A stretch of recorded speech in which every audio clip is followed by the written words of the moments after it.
Hey everybody, I've got something pretty cool for you today. Recently, a really good friend of mine published his very first book under his pen name August J. Esquire. And it's not just any book, it's actually a book of travel stories.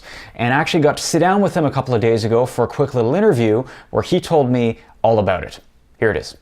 So, Mr. Gravel, thank you for hanging out after class here, or letting me hang out after class, rather, to talk about this. And this is what we're here to talk about. This is your book. Yeah. So it's called On the Lam, Stories for When You're on the Lam and Find Yourself with Idle Hands. And I've read the whole thing. It's pretty cool. Yeah.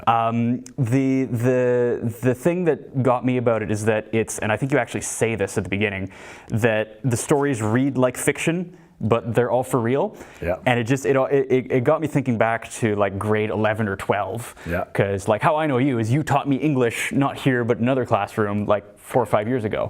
And I remember you telling us the story of how you went to Egypt with only a toothbrush. Yeah. And I was like, nah. Yeah. It can't be, that's got to be a little bit embellished. But then I read it in this and I was like, no, it's for real. All true. Definitely happened. So I guess the first and most obvious question is, where did the idea for this come from? My friends have all told me on multiple occasions that I should write a book, and I was always like, yeah, I probably should, but I just didn't think I had a story to tell, and I thought I'd probably go fiction or fan fiction, or I don't know, something fiction. And one day I was driving home and I was thinking, man, I should put all my stories on paper so that, you know, later on if something goes wrong, I could actually have some kind of documented like proof that my stories happened.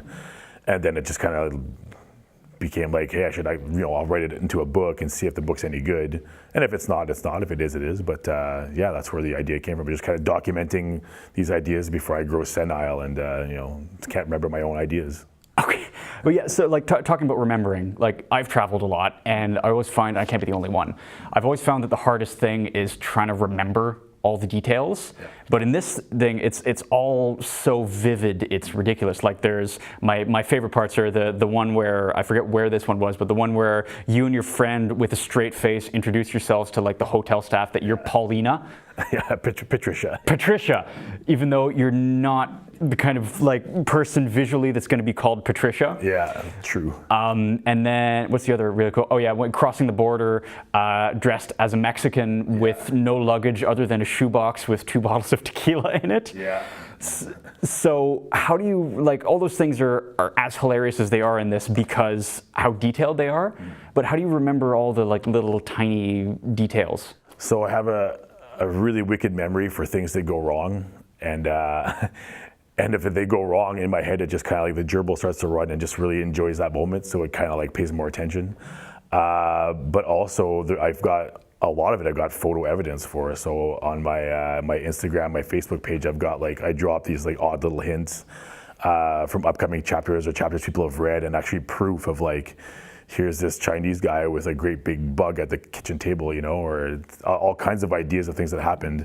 So when people are like, I don't think this actually ever happened to you, I'm like, well, here's a picture of me standing in a wedding, dressed as a Mexican, and I didn't think this was gonna happen. So this is all kind of like, A, documentation, but B, just a really good sense of where I was and what I did, because I really pay attention to my surroundings so that when I get lost, I can find my way back, mostly. Okay, cool. August J. Esquire is the pen name. Where did August J. Esquire come from? Okay, so my first name is August. Well, Jean-Auguste, I'm French. But whenever I have English interviews, they would call me Jean Augusti, and then they butcher my last name as well. My last name is Gravel, but they call me Gravel, so they just butcher my whole name. So what I switched up was my first name and my middle name. So August J is basically the 2 names, but switched up. And then I wanted a last name that was British or British sounding or English sounding, but didn't really mean much in Canada. And an Esquire in Britain has a lot of meaning, but an Esquire in Canada is like a magazine or a watch, or maybe some guy who tends a horse in Britain, or I don't know. So there was this really vague notion of what Esquire meant, and that's kind of what I wanted, was this vague travel idea, but also a name that would be, you know, recognizable, but also meaningful to a certain degree. Okay, and then I have to ask, and I'll put a close up of this in. What's up with the photo on the back? Because there's just it's you. It's definitely your face. But what the heck is that? So when the person who did my book, my book cover said, "What picture do you want as an author?" I didn't really necessarily want to be like super recognizable. I kind of wanted this obscure picture, and I was going through pictures on my laptop, and then I saw my old passport, and I realized that like my first passport picture ever was so bad, because we just walked down the street. My friend said, "Let's walk in here and get a passport picture." I hadn't showered. My hair was a mess because I was wearing a baseball cap. I was in the middle of a mustache growing contest with my roommates, which I lost terribly. So in this picture, I've got this great big handlebar mustache. I've got crazy hair, and somehow this became my passport picture, and every security guard would see it and laugh at me. So it's basically a picture of a picture of a picture. And it's gritty, it's grimy, and it's kind of what I liked about it was this really weird, terrible nature of it. So it's my first passport picture, which probably has some legal ramifications to put that on a book, but whatever. Yeah, we might not. If there are, we'll edit this out. Just destroy the incriminating evidence. Yeah, I'm okay with it.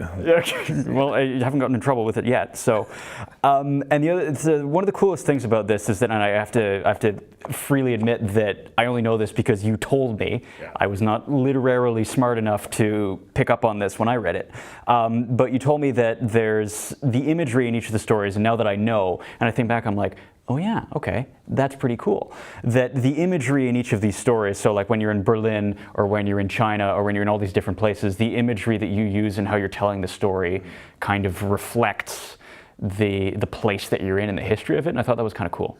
Yeah, I wanted to make sure that the imagery matched up historically with the places. So as much as the stories are fun, you'll see the imagery matches up through the chapters. So in the Berlin area, a lot of the imagery is walls and separation and like a great divide, whereas in China you'll see a lot of reds and golds and a lot to do with like festivities and dragons and such. So I tried to match up as much as possible each area with its own kind of imagery. And I've also inserted a whole pile of different Shakespearean quotes. There's probably about 10 of them kind of embedded in some of the language. So an English reader or an English major or somebody who knows literature is going to see certain things and say, like some are 1984, some are Shakespeare, some are Gatsby. There's all kinds of stuff in there that's all kind of like these little literary hints throughout the book. Okay, these are all things I didn't pick up on. So obviously, either I tried to pay attention when I was taking your class. I'm a sneaky man. I have many things yet to learn. And actually, speaking of learning, there's one of my favorite things is it's entertainment, but there's also some educational stuff. Because there's all sprinkled throughout. They're all labeled as traveler's notes. Yeah. And I think these are pretty cool. I've written down a few highlights. So wearing a bright shirt so that people can see you. I think what was yours, like neon orange? Yeah, usually bright orange, yeah. Yeah, so people can spot you in a crowd, which is pretty cool. There's a nice little cautionary tale about Mexican taxis. Yeah. And how to make sure you don't get stiffed and end up being hugely overpaying. Yeah. The pitfalls of Chinese Wi-Fi, that I thought was kind of cool. Yeah. There's, I don't remember the page, but there's like, I think I don't know if did you make it up or was that actually the Wi-Fi password for that hotel? Yeah, they'd give us these crazy little chits of paper that were really long, and it would say like Wi-Fi, and it would be a crazy code, like a small 0 or like a big 0, but then an O right next to it, and then an L, but then a 1, and you just couldn't really tell like which one was which, and you'd try the first time wrong, you'd like erase the whole thing, try it again, so you could just never access Wi-Fi, and if you could, it would like switch to Chinese, so it didn't matter anyways. So like it was the worst Wi-Fi like for 9 days, just no kid communicated with their parents for the longest time. Oh God, did that result in any issues? I forget from this, did any parents like freak out, like, oh my God, what's happening to you? We started getting like worrisome, are my kids alive or is my kid still with you guys? And we had to go to like a McDonald's or a Starbucks, which are the two places that do have Wi-Fi and it's free. But then, the kids want to go there, they eat the garbage food and they eat, whatever it may be. And the problem is that like, you have to bring them there to get the Wi-Fi, even though as a teacher, I want to bring them somewhere with more culture. There's no Wi-Fi in the more cultured areas, so I have to bring them to these like, American staples. So yeah, it's a bit annoying for the teacher, but at the same time, without that, they're not communicating to mom and dad. And then I started getting emails about issues, so. Yeah, I can imagine. So here, I want to get back to the chaperoning kids thing in just a sec, because that is kind of interesting, kind of like travel dynamic. But the last one that I thought was really cool that I just wanted to slide in is your suitcase, which is white with orange zebra stripes and a bell on it. Yeah, it's the most obnoxious suitcase of all time, and it specifically is that so that I can find it quickly. So if I go through customs and they lose it, as they've lost it countless times, and they say, "What does your bag look like?" I'm like, zebra stripes, orange, bell on it, you can't miss it. And then if I see a pack of like black luggage, usually all made of leather, that is lost, I'll say, "Oh, that's mine right there. That's the one." And they're like, "Are you sure?" Oh yeah. Oh, I'm very sure. It's definitely that one. There's no question about it. Okay, and then yeah, so the majority of the stories in this are, I think almost all of them except I think one, are your chaperoning adventures with like a tour group of teenagers.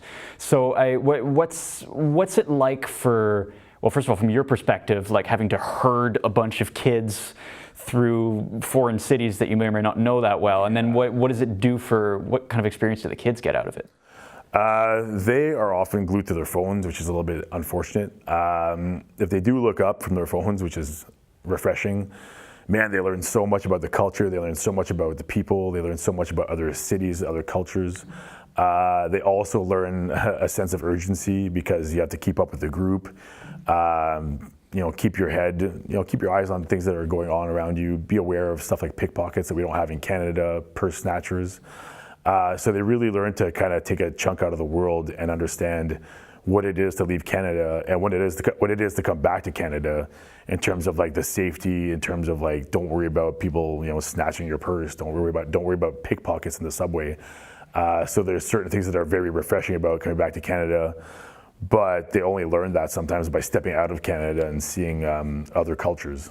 There was a little quote that my version. This is your copy of this book, which, or no, it can't be, because I think unless you autographed it to yourself, this is probably somebody else's. Mine has like probably about 40 little Post-it tabs sticking out the side, and one of the quotes that I thought was really cool that ties into that really well is right out of the introduction. There's no greater way to learn than to discover the mores of other cultures. It creates understanding and wisdom, which are often lost in the world of information, which is kind of cool. So is that like, are people too buried? I wouldn't have thought that people traveling and going to interesting new places would be buried in their phones. They shouldn't be, ideally, but the problem is just that when we get on the bus, the first thing they want to do is get Wi-Fi and like upload pictures and see what their friends are up to.